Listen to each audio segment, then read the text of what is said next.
बारामती पोटनिवडणुकीमध्ये शरद पवारांच्या राष्ट्रवादीने उमेदवार न दिल्यास आमच्याकडे अनेक पर्याय. काँग्रेस प्रदेशाध्यक्ष हर्षवर्धन सपकाळ यांचा सूचक इशारा.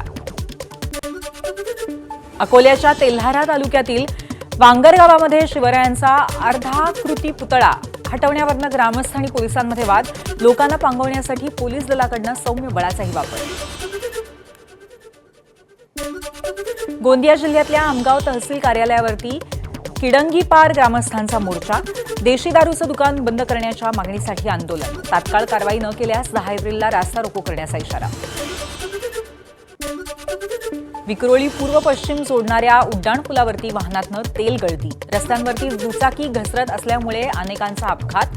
विक्रोळीहून पवईकडे जात असलेल्या महापौर रितू तावडेंनी अपघातग्रस्तांना दिला मदतीचा हात.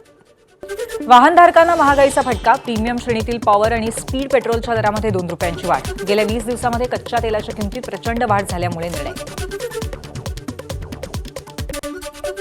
युद्धाच्या पार्श्वभूमीवर इंधनापाठोपाठ झोमॅटोची डिलिव्हरी महागली. झोमॅटोकडनं प्लॅटफॉर्म फीमध्ये 2 रुपये 40 पैशांची वाढ. आता ग्राहकांना 12 रुपये 50 पैशांऐवजी 14 रुपये 90 पैसे द्यावे लागतील. इराणकडनं इस्रायलच्या रेहोबोट शहरातल्या रहिवासी भागावरती हल्ला. बॅलिस्टिक मिसाईलचा वापर करत हल्ला केल्याची माहिती.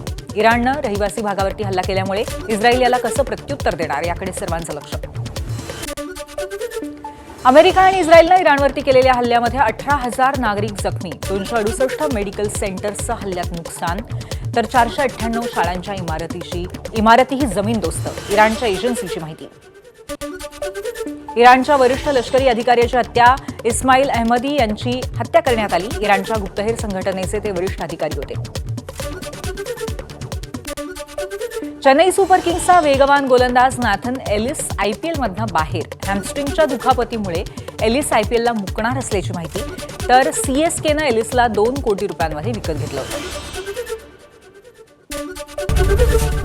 एबीपी माझा, उघडा डोळे बघा नीट.